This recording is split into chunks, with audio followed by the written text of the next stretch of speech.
Isabel here. We're back for some more Creepypasta. So today we're going to be reading The Lurker Outside, written by Robin's Wolfs. And yeah, we'll just get right into it.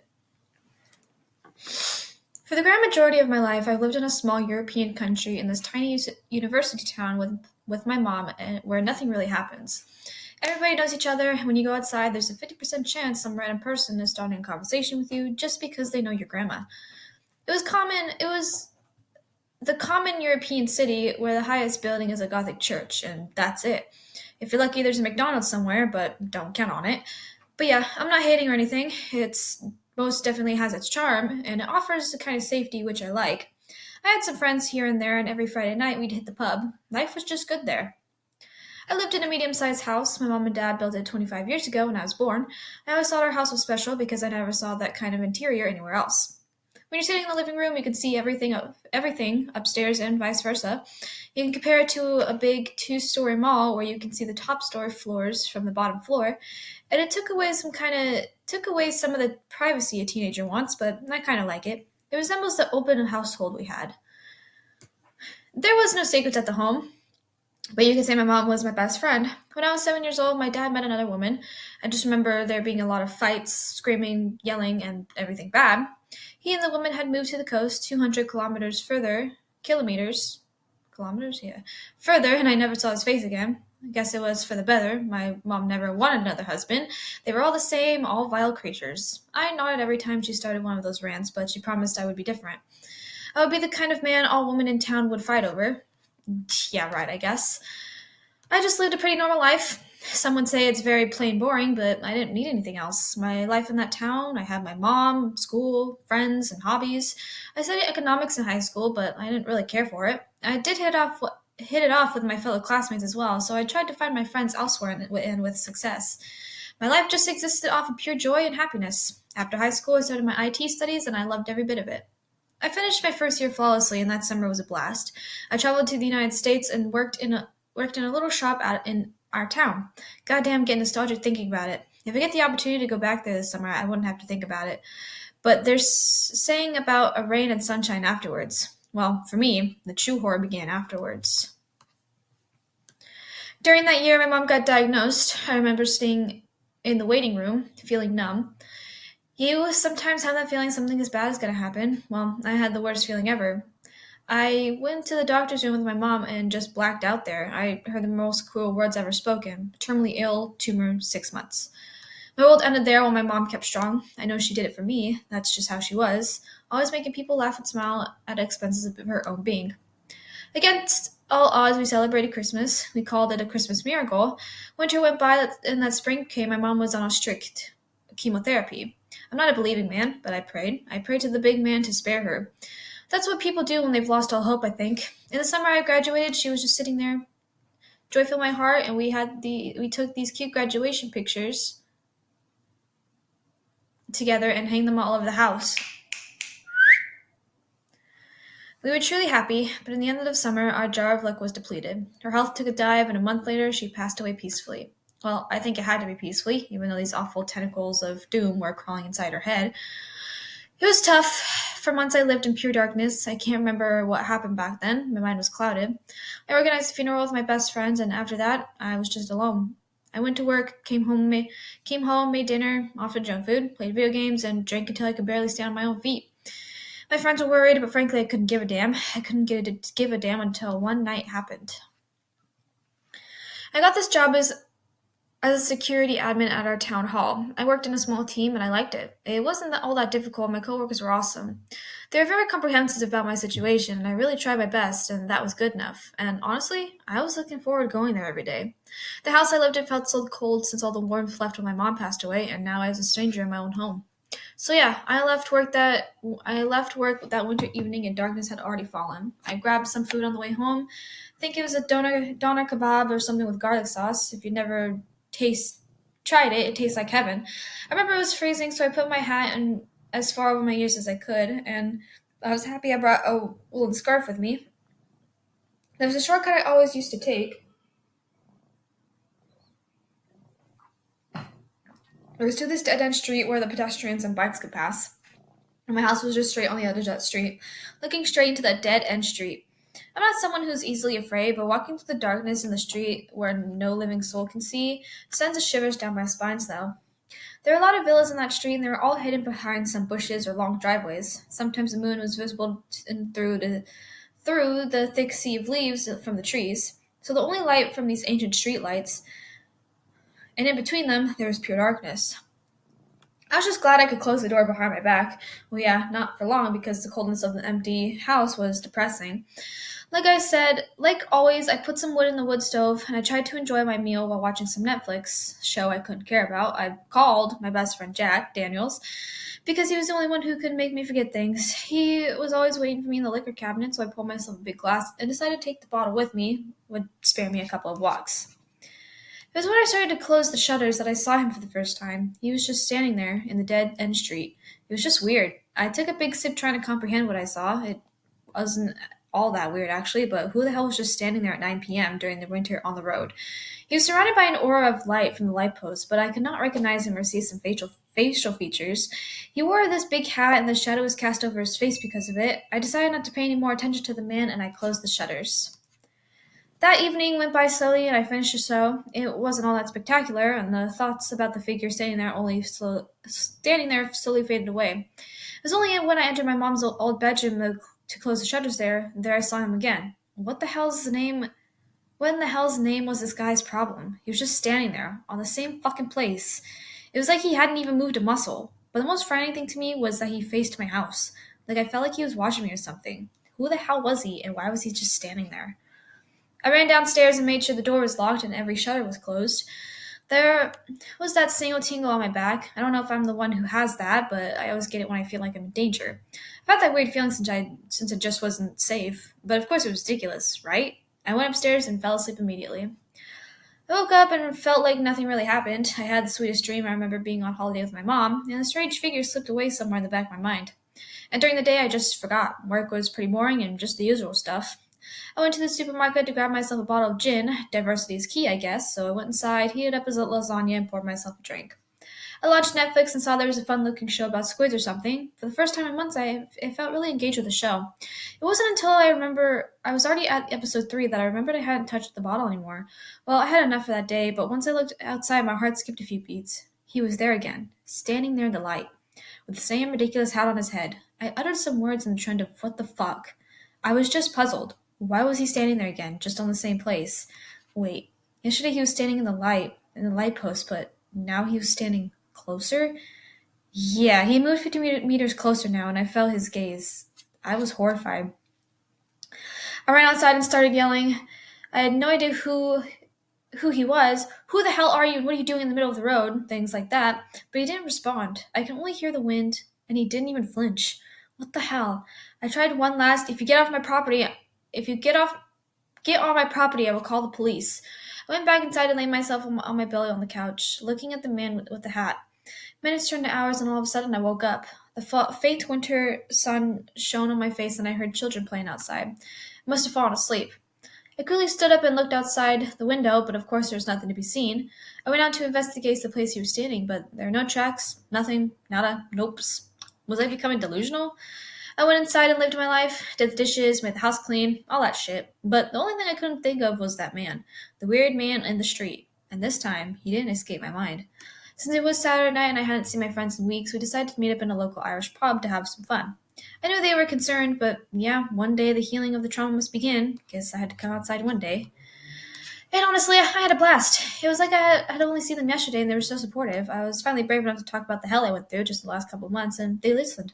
It felt really therapeutic. At around midnight, while walking home, I was really curious to see if he was standing outside. The snow was crackling under my feet, and with every breath I took, my lungs were filled with painful cold air. I entered my street, and guess what? He wasn't there. You can't even comprehend how relieved I was. My house was just standing there all lonely without peeping toms. I just smiled and giggled out loud, which I know is weird, but not then.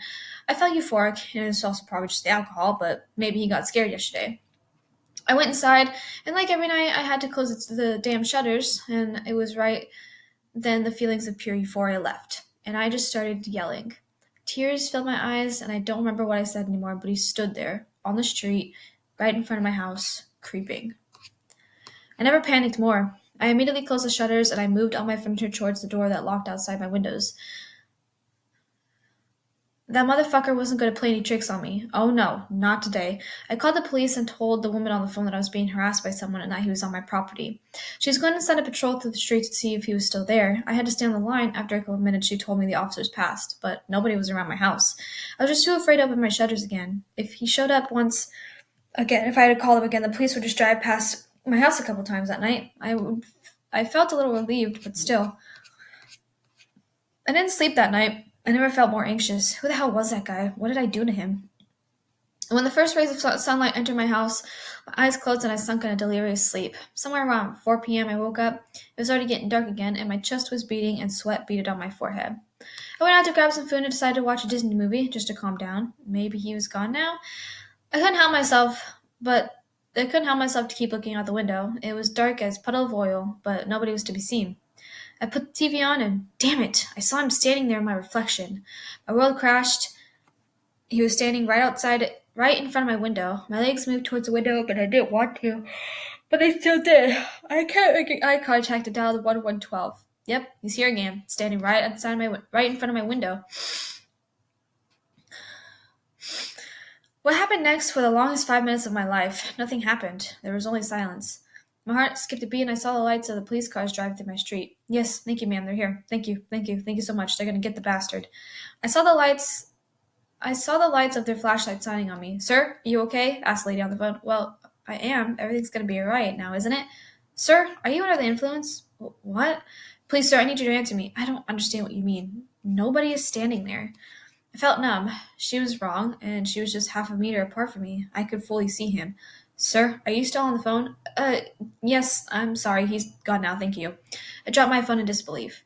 That night was the worst. The police didn't saw him. How was that possible? I felt sick, and I was nauseous. A sense of relief befell me the moment the first rays of sunlight entered my room. I spent the whole days doing research on my computer to see what others had the same experiences, but apparently I was the only one. And as night was getting closer, I became more anxious. I was all alone, and nobody did believe me. The man seemed invisible of some sort. As the crept away, my fear grew, but I made preparations that day. That motherfucker wasn't going to do anything harmful. Oh no. I went to the shop earlier and bought up tons of lightning. Everything I could to get a hold on. My house looked like a football stadium that night. Lights, Christmas lights. I even turned my car on so the headlights would light up the whole driveway. I was never more prepared, and I felt combative. I actually looked forward to the night. He couldn't dare show up again, right? Like I always checked out my series that night. When I wanted to close the shutters, I looked outside. Nobody to be seen. I fucking beat him. You can't believe how that I felt in that moment. I won, and I scared him away. I went upstairs, brushed my teeth, looked at the same memes when I put my phone away. I had this out-of-body experience. The man. The man was standing in the darkness of my living room. I saw his contours. I felt disconnected from my own body. I wanted to scream, but I kept my cool. Tears welled up, and after some time I stood up, closed the door, and locked it. Don't ask me how long I was sitting in the dark. I think I nearly fainted or something. I didn't have any clue what it was. I only knew it wasn't human. Thought after thought passed my memory, and I considered so many things. Trying to attack it, running away, calling the cops again. In one of my brave moments, I decided to confront him. It was still my fucking house, wasn't it? I didn't have any weapons with me, but I believed they weren't going to do shit against him. I stood up and unlocked the door, and slowly I opened a door, immediately putting the lights on that lit half the house. He was gone. Again. I couldn't bring myself to go downstairs and take a look. Maybe I didn't see him? It could have been reflection. Yeah, it must have been a shadow from the coat rack. I was just making things up, probably in my mind from the lack of sleep. I saw things. It was hard to fall asleep, but after a while I did, somewhere around 3 a.m. I woke up again. I grabbed my phone to take a look at the time, and because I still wasn't sure, I shone around my room. My heart was pumping like a wild machine, and my back was wet from all the sweat. My room seemed to be safe, but god fucking damn it, I wanted to yell all the air out in my lungs. The man stood on my staircase, and I was too numb to react. I dialed 112 without hesitation again. I started rambling on the phone. Sir, keep calm. This is the third time you've called us, and our police officers never saw anything. Please, ma'am, he's in my house. He's watching me, I cried. See what I can do. Can you confirm he's still standing there? I moved the light to my phone, and I can see him through the door. Ma'am, he's standing in my door. I can only see his head. I think I'm going to die. Can you describe him to me? No, his hat covers his whole face. Well, that's because you're... That's because you're a stupid little piece of shit. He's gonna get you, boy. The boogeyman will catch you, replied a demonic voice. What the fuck are you talking about? I yelled in surprise. I looked at my phone and just saw a black screen. It wasn't even calling anybody. Then who the hell was on the phone? I hid under my sheets and cried for an eternity. Eventually, I heard the birds again, and I knew it was morning. I survived. I don't know how or why, but I survived. That was the only thing that mattered. I just knew I had to get the fuck away from here. Something was evil. Something evil was living in this house. Our church was just a few steps from my house, so the local priest lived in my street. First thing I did was bringing him a visit. I sat down at his table and began telling him. He must have thought I was a lunatic, but nonetheless he kept listening without interrupting. When I finished, I was kind of scared he would find me insane, but he told me that throughout history there were some reoccurrences that couldn't be tied to normal. Everything and were classified as paranormal, and we both got our stuff and went home. It was the first time I felt not at home anymore when I entered. There was just this feeling like you could enter a motel room in the middle of nowhere and there would be a chance a dead hooker lied dead on the bed with an empty bottle of whiskey next to her. I showed him around the house and went to my mom's room. Boy, could you make me a cup of coffee? I will go wait in the garden. I made him coffee and brought it outside. He told me he was very skeptical because a lot of times people contacted him because they were watching a scary movie like The Conjuring and there's nothing honestly wrong. But from the moment he's put a foot in my mom's room, he said he felt its presence. It was pure evil, but not strong enough yet. He wasn't even wasn't even long inside, but the vile feeling grew stronger within a minute. He said something like this. I feel like a clouded arm was trying to strangle me. It tried speaking to me, but he needed a physical form to do so. The longer you stay in this house, the bigger chance he will try to get you. I really don't want to make you afraid, but I believe honesty is the key here. When I exited the room, I could even see him standing in your room. But don't make mistakes for his passive for innocence. He is just playing with you right now, and he's consuming your fear. I was speechless. He continued to cleanse the house, but urged me to get out as soon as I could. This should have kept the man from limited time, but it was highly dangerous, and I was living on borrowed time. I decided to be brave and stay in the house one last night. A big fucking mistake, and it was the worst night of my life. It was around 6 p.m. and dark as hell outside, but that day I had taken precautions. I'd hang up some crucifixes and carried a Bible with me everywhere I went. Hell, I even put up a Christmas tree just for the lights. I also wore a small bottle of holy water around my neck, and the house was lit up like the Christmas tree in the world. Rockefeller Center was nothing but compared to my house. The nerves were raging through my body, so the best thing to do for me was put on a comfort movie.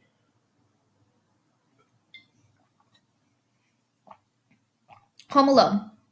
Even though I was watching the best movie ever created, I had never been more nervous. My heart was pounding, and every couple of seconds I was scanning the house and the outside. It seemed like the priest did an awesome job. Halfway through the movie, it seemed to have calmed down, and I started enjoying it more.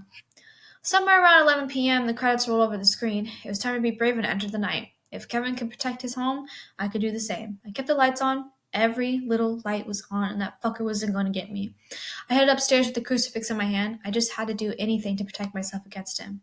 I was lying in bed and kept my guard. My book was next to me, but I was way too stressed to start reading. I was sitting in my bed and was scanning the upstairs living room since I had a nice little view of the living area from my bed. About half an hour, I calmed down a little. I grabbed the book and started reading, and it was from my favorite author, so after a while I fell into some sort of trance. It was around 1 a.m. that I noticed something. It was just a small sensation, but I'm pretty sure it was the intensity of the light diminished on the ground floor, or it was just me being tired after all these restless nights. But I continued reading, and after a while, I was pretty sure not all the lights were on anymore. A small voice in my head told me he was present, but the man with the hat was coming, but I didn't want to believe myself, but the voice was so strong. I laid my book on the nightstand and just saw lights flickering. This couldn't be possible. All of a sudden, one of the lights went off. In a couple seconds, I was surrounded in darkness, and the whole house was covered in pure darkness, like there was some electricity outage.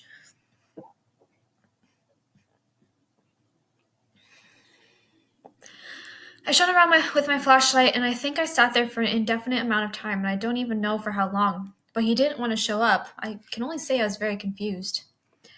But then this one evil thought from the back of my mind fought its way into the front. There was only one possibility left. A shiver went down my spine as my body started to shake uncontrollably. I slowly turned around, and the man was standing right behind my bed, less than a meter from me. He had been standing there, maybe for the whole night. Whatever happened next is kind of cloudy. I jumped from my bed I jumped from my bed and started running out the front door. I unlocked it and went out into the night, and I wandered through the city for the entire night in my pajamas, and it was freezing. My fingers were blue, but this one thought kept me going. I had to get away from this godforsaken place. When the first rays of sunlight showed up, I went back to the place I once called a home and prepared myself all day. I didn't have any rational thoughts left. I booked a ticket for the USA and left the same day. I pulled the door behind my back and didn't look back anymore. I got on a plane and lived in motels and Airbnbs for the next couple months. I worked my ass off, but after years of living in the brink of anxiety and insanity, I managed to get a stable job and got an American citizenship. I'm currently still learning English, and thanks to my inheritance, I managed to get a loan and buy a small house. I was happy. For the first time in years, I could say I was truly happy. I left behind my old life and started anew. The panic attacks started to slowly fade away. I met my wife, and a couple years later, we've got two beautiful twins, two girls, and they are just perfect. My life was stable again. I still miss my friends and my town in Europe, but the sane thing to do was to leave that place. Last night, I tucked in my two baby girls, I read them a little story, and gave them a goodnight kiss. But the moment I threw a glance outside, I could swear I saw somebody standing there. A man with a hat, a man who used to lurk around my house. I think after all those years, it just followed me, and every night it came closer and closer and closer. And now it found me again. Yikers. That would be fucking creepy as shit. Anyways, I hope you all enjoyed this one. If you're new to my channel, be sure to hit the subscribe button, give me a thumbs up, and hit the bell so you're notified of videos, which is daily. I love you guys, and I'll see you guys later. Bye-bye.